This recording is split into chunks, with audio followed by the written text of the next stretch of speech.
अस्सलामुअलैकुम मेरे दोस्तों, सजनों और बेलियों। मैं हूं इजहार अहमद और वेलकम करता हूं आपको किचन गार्डनिंग चैनल पर। और उम्मीद भी रखता हूं कि आप सब लोग खैरियत से होंगे, फिटफाट होंगे, अच्छे से कामों में खूब अच्छे से बिजी होंगे। ये आप देख रहे हैं शिमला मिर्च का पार्ट 2। पार्ट 1 में हमने सीखा था किस तरह उनकी सीडलिंग करनी है और किस तरह हमने ट्रांसप्लांट किया। अब ये 39 दिन का ये रिजल्ट आपके सामने है।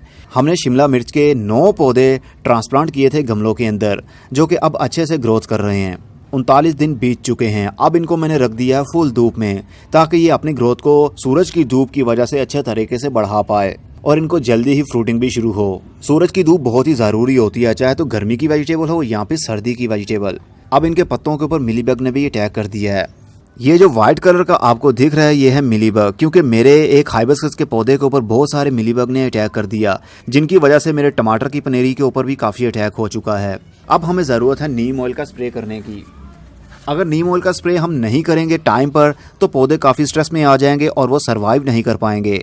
हमने 9 पौधे शिफ्ट किए थे तो 9 की ग्रोथ हो रही है, लेकिन ये वाला पौधा अभी काफ़ी लग रहा है जिस तरह ये नाजुक हालात से गुजर रहा है। ये सरवाइव करेगा या नहीं ये तो हमें टाइम बताएगा। फिलहाल हम स्प्रे करते हैं नीम ऑयल का। 1.5 लीटर पानी के अंदर 3 टीस्पून आपने डालने हैं नीम ऑयल के। अगर ओरिजिनल प्योर मिल जाए तो बहुत अच्छा रहेगा। स्प्रे करने का टाइम शाम में होगा, धूप में आपने स्प्रे नहीं करनी। अगर धूप में स्प्रे करते हैं तो हीट बनने की वजह से पत्तों के ऊपर बर्निंग आ जाएगी और पौधे जल भी सकते हैं। इसलिए शाम के टाइम आप स्प्रे कीजिए ताकि आपको अच्छा रिजल्ट मिल पाए। इस बार हम केमिकल का स्प्रे नहीं करेंगे इसके ऊपर। हम यूज़ कर रहे हैं प्योर ऑर्गेनिक नीम ऑयल स्प्रे। जब जब आपको ज़रूरत पड़े, कोई भी कीड़ा आपको दिखे या पौधे की हालत ख़राब नज़र आए इसके पत्तों की, तो नीम ऑयल का स्प्रे ही हमने करना है, इसके अलावा कोई और नहीं। अब देखते हैं कब तक ये और बड़े होते हैं। यहाँ पर आपको काफ़ी सारे गमले दिख रहे हैं जिसमें मिर्चें भी हैं, जिसमें टमाटर भी हैं और इस साइड पर फूलों वाले पौधों की पनीरी भी है। लेकिन हम बात कर रहे हैं अपने इन 9 पौधों की जो कि शिमला मिर्च के हैं।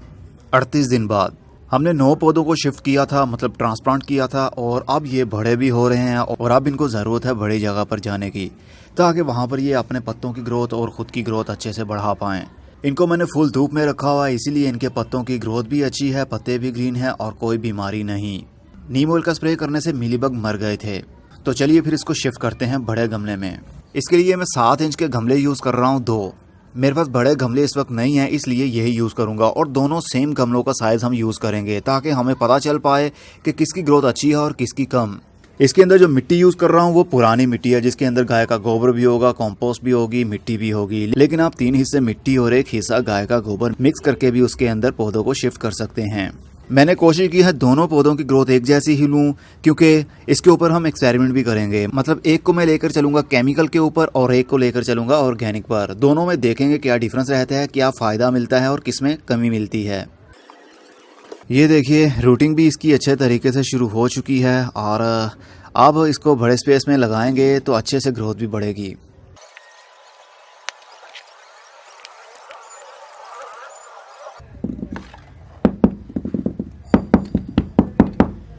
वैसे तो शिमला मिर्च को 10 से 12 इंच के गमले के अंदर लगाया जाए तो अच्छा रिजल्ट पा सकते हैं आप, लेकिन मेरे पास इस वक्त ना तो ज़्यादा मिट्टी है और ना ही ज़्यादा गमले बड़े, इसलिए मैं छोटे गमलों के अंदर ही आपको ये सब कुछ करके दिखाऊंगा। हमारा मकसद है रिजल्ट के ऊपर फोकस रखना कि हमें ऑर्गेनिक में क्या रिजल्ट मिलता है और केमिकल में क्या मिलता है। हम एक के अंदर कंप्लीट पेस्टिसाइड और फर्टिलाइजर यूज़ करेंगे और एक के ऊपर कंप्लीट केमिकली। अब देखेंगे दोनों में क्या डिफरेंस रहता है। अब इसे हम फिर इसको रख देंगे फुल धूप में, क्योंकि इसकी रूट्स अच्छे तरीके से डिवेलप हो चुकी हैं और इसकी मिट्टी को खुश्क नहीं होने देना। हर वक्त हल्का सा नम होना चाहिए। अगर कंप्लीट मिट्टी ड्राई होती है तो पौधा अभी स्ट्रेस में आ सकता है। अगर पौधा मैच्योर हो जाता है, जब वो फ्रूटिंग पर आ जाता है, तो थोड़ी सी पानी की कमी हो भी जाए तो भी कोई डरने की बात नहीं होती। लेकिन फिलहाल ये छोटे छोटे से हैं, इसलिए हमें डरना भी पड़ेगा। तो चलिए फिर इसको जल्दी से बड़ा कर लेते हैं।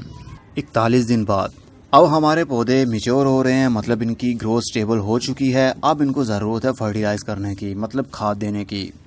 एक के अंदर मैं यूज़ करूंगा ऑर्गेनिक खाद, जिसके अंदर काऊ डंग टी है और साथ में वुड ऐश। 5 लीटर पानी के अंदर 1 मुट्ठी ड्राई गाय का गोबर डालना है और 1 मुट्ठी लकड़ी की राख। राख चाहे कोयले की हो चाहे लकड़ी की हो, जल जाने के बाद में जब वो राख बनती है तो व्हाइट कलर की होने लगती है और कुछ उसमें कोयले भी रह जाते हैं। तो राख के अंदर कोयले भी तो होते हैं, इसलिए 1 मुट्ठी आप डाल दीजिए। कोयले भी आ जाएं पानी के अंदर तो कोई घबराने की ज़रूरत नहीं है।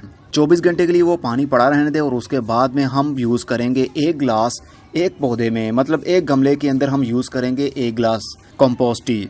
हर 7 दिन के बाद हम यही रिपीट करते रहेंगे, लेकिन याद रखें ये पौधे धूप में होने चाहिए। फर्टिलाइज करने का सबसे अच्छा टाइम शाम के टाइम होता है, जब सूरज की धूप में हीट ना हो। अगर ज़्यादा हीट होगी तो पौधे बर्न हो सकते हैं। फिलहाल मैं धूप में ही दे रहा हूँ, लेकिन ये मॉर्निंग की धूप है, अभी इसमें हीट नहीं है। और एक के अंदर मैं यूज़ करूंगा केमिकल फर्टिलाइज़र जिसका नाम है NPK। इसके अंदर क्या रेशियो है नाइट्रोजन, फास्फोरस और पोटाशियम का, ये मैं नहीं जानता। ये स्काई सीड की प्रोडक्ट है, मल्टीप्लेक्स के नाम से वो ये सेल करते हैं। 5 लीटर पानी के अंदर 1 टीस्पून डालना है, मतलब 5 लीटर पानी में 1 चाय का चम्मच। लेकिन मेरा सिर्फ एक पौधा है, इसलिए मैं सिर्फ 1 गिलास पानी लूँगा और उसके अंदर 1 चुटकी फर्टिलाइज़र की डाल दूँगा। इतना ही काफ़ी है। ये फर्टिलाइज़र मैंने यूज़ करके देखा है, मुझे काफ़ी अच्छा रिज़ल्ट मिला इससे। लेकिन हम देखेंगे केमिकल का क्या रिज़ल्ट मिलता है और साथ में जो ऑर्गेनिक हम यूज़ करते हैं उसका क्या रिज़ल्ट मिलता है। इसी का स्प्रे भी आप कर सकते हैं। 5 लीटर पानी के अंदर जो 1 चाय का चम्मच हमने मिक्स किया है, उसी पानी का स्प्रे आप पौधे के पत्तों के ऊपर, फ्रूट के ऊपर, फूलों के ऊपर भी कर सकते हैं। और जो कंपोस्ट ही हमने बना के इसके अंदर डाली है, इसका स्प्रे भी आप कर सकते हैं। यही हम अप्लाई करते रहेंगे हर 7 दिन के बाद। संडे के संडे एक टाइमिंग फिक्स कर लें आप फर्टिलाइज करने की।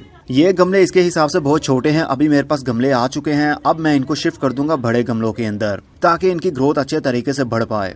46 दिन बाद अब मैंने पौधों को बड़े गमलों के अंदर शिफ्ट कर दिया है, जो कि 12 इंच के गमले हैं। पहले मेरे पास गमले नहीं थे, लेकिन अब मेरे पास आ गए हैं और मिट्टी भी है, इसलिए मैं इसको ज़्यादा स्पेस देना चाहता हूँ ताकि फ्रूटिंग में अच्छा रिजल्ट मिल पाए।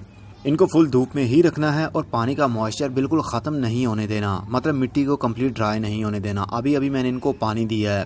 इनमें वही मिट्टी है जो पहले यूज़ की, मतलब 3 हिस्से मिट्टी और 1 हिस्सा गाय का गोबर। ये जिसको टैग लगा हुआ है ये है हमारा ऑर्गेनिक, और जिसको टैग नहीं लगा ये रहेगा केमिकल। तो देखेंगे दोनों में क्या डिफरेंस रहता है। अभी कोई खाद नहीं दूंगा, 7 दिन के गैप से अभी हम खादें देंगे इनको।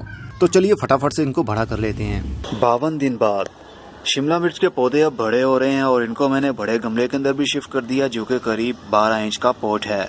ये वाला है ऑर्गेनिकली और ये है केमिकली।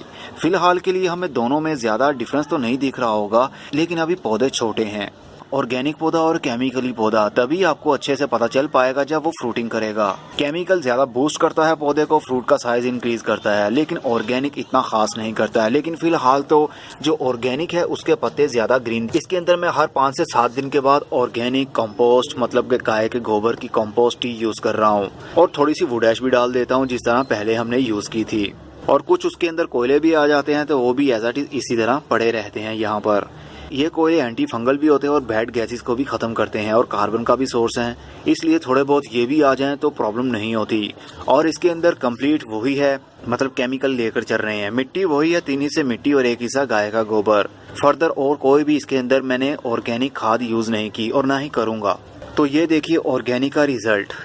फिलहाल तो इसको कलियाँ लगना शुरू हो चुकी हैं, लेकिन अभी कोई इसको फ्रूट नहीं लगा है। मे भी ये जड़ भी सकता है। और ये देखिए इसके पत्तों के ऊपर ऐसे लग रहा है जिस तरह किसी कीड़े का हमला हो रहा हो। पत्तों का कलर फेड पड़ रहा है। जैसे ही पत्ते को उठाकर देखेंगे, नीचे से एक हमें छोटी सी मक्खी, जिसको व्हाइट फ्लाई कहते हैं, वो बैठी हुई है। ये आहिस्ता आहिस्ता अपनी तादाद को बढ़ाते रहती हैं और साथ में पत्तों का रस भी चूसती रहती है। इसलिए नीम ऑयल का स्प्रे कंटिन्यूली आप यूज करते रहें जब जब आपको लगे कि आपके पौधे के ऊपर कीड़ों का हमला हो रहा हो। जिस तरह हमने पहले नीम ऑयल का यूज किया था, वैसे ही इसको करते रहना है जब तक कि पौधे की हेल्थ ठीक ना हो। और इसके ऊपर तो कुछ ज्यादा ही लग रहा है जो केमिकली हम लेकर चल रहे हैं। इसके पत्तों का कलर देखिए, ऊपर से कितने छोटे छोटे से बारीक बारीक से पैचेस आपको दिख रहे हैं जो येलोनेस में आ रहे हैं, और पत्ते भी आहिस्ता आहिस्ता बेंड ले रहे हैं। इसके ऊपर भी व्हाइट फ्लाई का अटैक होगा, लेकिन फिलहाल के लिए हमें देखने पर तो कुछ भी नजर नहीं आ रहा है। एनीवे, इसको अभी इसके हाल पर हम छोड़ते हैं और मिट्टी की गोडी आपने लाजमी करते रहना है हर 5 से 6 दिन के बाद में, ताकि पौधे की ग्रोथ अच्छे अंदाज से बढ़ पाए और एरेशन सिस्टम अच्छा रहे। सरफेस हम सॉफ्ट रखेंगे, गोडी करते रहेंगे तो एरेशन सिस्टम अच्छा बना रहेगा और ऊपर वाले साइड पर एल्गी भी नहीं जमेगी, मतलब ग्रीन मॉस जो आ जाती है वो भी नहीं आएगी। और ये देखिए इसको भी कलियां लगना शुरू हो चुकी हैं, ये देखिए। लेकिन अभी ये खिलेंगी या नहीं ये तो हमें वक्त बताएगा, हमें कुछ इंतजार करना पड़ेगा। इन दोनों को मैंने रखा हुआ है फुल धूप में, जहाँ पर डेली धूप आती है और 5 से 6 घंटे के लिए या 7 घंटे के लिए धूप रहती है। पानी हमने ड्राई नहीं होने देना और ना ही बहुत ज्यादा पानी देना है। अब देखते हैं कब तक ये और थोड़े से बड़े होंगे। 58 दिन बाद ये वाला पौधा ऑर्गेनिक है और ये वाला केमिकल वाला, लेकिन फिलहाल दोनों की ग्रोथ में ज़्यादा डिफरेंस हमें देखने में मिलेगा नहीं। क्योंकि अभी पौधे काफ़ी छोटे हैं। जब फ्रूटिंग पर ज़्यादा पौधे आते हैं तभी हमें पता चलता है केमिकल की ताकत का और ऑर्गेनिक की ताकत का। फिलहाल दोनों की ताकत करीब करीब सेम ही है, क्योंकि हम अभी एक्स्ट्रा डोज यूज़ नहीं कर रहे हैं, वही डोज यूज़ कर रहे हैं जो आपको मैंने बताया। लेकिन ऑर्गेनिक के ऊपर अभी तक किसी कीड़े ने हमला नहीं किया था, लेकिन केमिकल के ऊपर हमला हुआ था। ये जो पुराने पत्ते आप देख रहे हैं, इसके ऊपर येलो येलो से पैचेस भी दिख रहे हैं आपको। रंग इसका थोड़ा सा फीका फीका सा है। और अब जो नए पत्ते आ रहे हैं ये करीब करीब सही हो रहे हैं आहिस्ता आहिस्ता, क्योंकि इसके ऊपर एफर्ट्स ने भी हमला किया और वाइट फ्लाई ने भी हमला किया था। काले काले से बारीक बारीक से कीड़े आपको दिखें पत्ते के नीचे और ऊपर, तो समझ आइए वो एफर्ट्स का हमला है, मतलब काला तेला। नीम ऑयल के स्प्रे से वो कवर हो सकते हैं, तो मैंने नीम ऑयल का स्प्रे ही यूज़ किया। जब जब पौधों के ऊपर हमला हो तो आप नीम ऑयल का स्प्रे ही यूज़ करें। तो ये है केमिकल वाला, इसको भी बडिंग शुरू हो चुकी है। ये आप देख सकते हैं छोटी छोटी सी कलियाँ खिल रही हैं। और ये देखिए एक फूल नीचे वाली साइड पर बैंड ले रहा है। फ्यूचर में ये खिल जाएगा और मे भी इसमें से मिर्च भी बनना शुरू हो जाए, लेकिन मे भी ये गिर भी सकता है क्योंकि अभी पौधा बहुत ही छोटा है। और ऑर्गेनिक में भी यही हाल है। ये देखिए इसकी 2 ब्रांचेस यहाँ से निकल आई हैं, लेकिन ये डिपेंड नहीं करता कि खाद का कमाल हो, क्योंकि कुछ पौधे जल्दी ब्रांचेस बनाने लगते हैं और कुछ आहिस्ता आहिस्ता से। तो ये ऑर्गेनिक है, इसने ज़्यादा ब्रांचेस बना ली हैं केमिकल की निस्बत। और ये देखिए इसको भी एक छोटा सा बड़ लगा हुआ है जो कि फ्यूचर में कली बनेगा, मे भी इसमें से भी मिर्च बनना शुरू हो जाएगी। फिलहाल के लिए तो दोनों की ग्रोथ एक जैसी ही दिख रही है हमें। अब इस पार्ट 2 को कंप्लीट करने का टाइम आ चुका है। होपफुली जो आपने पौधे लगाए थे आपके पौधों का भी यही हाल होगा जो मेरे के साथ हो रहा है। और ये भी उम्मीद कर सकता हूँ कि आपके पौधे की ग्रोथ मेरे पौधों की निस्बत अच्छी होगी, क्योंकि हमेशा अच्छे की उम्मीद ही रखनी चाहिए। और साथ में एक बात बता दूँ, ये मिट्टी मैंने पौधे के ट्रंक के साथ में इसलिए चढ़ा दी है ताकि फंगस का अटैक ना हो और ना ही यहाँ पर ओवर वाटरिंग होने की वजह से ब्रांचेस गल जाएं। ये वो मेथड है जो किसान लोग यूज़ करते हैं जब वो खेत बनाते हैं, तो जहाँ पर वो पौधे लगाते हैं वो वाला एरिया, मतलब मिट्टी का एक ढेर सा ऊपर वाली साइड पर होता है, वहाँ पर पौधा लगा होता है और पानी जाता है छोटी वाली साइड पर। तो आप भी ऐसा कर सकते हैं ताकि आपके पौधे में कम चांस हो कि वो इस एरिया से गल जाए।